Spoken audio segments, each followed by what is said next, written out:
Working for roster spots on high school, even middle school teams has become ultra competitive, especially in Florida. Plus, pushing young athletes the wrong ways can do more harm than good. Kevin O'Donnell shows us one place where coaches keep kids healthy while helping them find their competitive edge. Good. Quick feet, quick feet. Good. Body in the center. What looks like rehabilitating injuries are really exercises to prevent them. It's a growing effort in preventative medicine with no pills.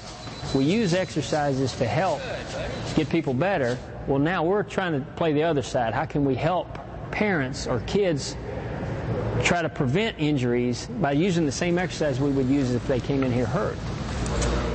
For 20 years, Hap worked with some of the biggest names in Major League Baseball. And what he learned from his experience in the majors, that it takes more than talent to stay in the game. And that's the message he's passing on to the next generation of athletes. As I'll use those guys as an example, I'll say, now, you know, Scott Rowland does these things. I go, oh, is that right? Well, I had a kid when I had Willie McGee in the Cardinal organization. I said, do you know he runs 20 sprints every other day? And the next day we see the kid out there running 20. They idolize him, but it's a good example. And that's the way I like to use the athletes. Getting a jump on the competition starts with staying healthy. Injuries to young athletes are on a rapid rise in all sports. Dave Hudson feels learning the correct and safe way to train is as important as practice. Good. Oh, definitely, because if they're not healthy, they can't practice. So it's almost like you try to prepare them to practice. And I said, you can't get better if you can't practice. And a lot of times when they have surgery, they can't practice anyhow. So the key is, how can you substitute all that energy that they exert in playing a sport into the rehab or preventive part, so when they are ready to play, their body's prepared. Age-appropriate exercises is what this concept is built around, customizing plans for specific ages and specific sports.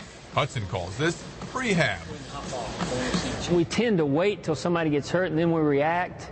And then after we react, then you go, how can you prevent this? And so we're trying to teach preventive, because if something did happen and we've taught them some preventive, they tend to come back much better if they have a base. It's building a base, a foundation that's giving kids a competitive edge. Kevin O'Donnell, Fox 13 Sports. Those kids in their preteen years look like they're having a good time working out. I've said this many times. I wish they had the fitness programs in place to, back in the day, as they say. Yeah. I know.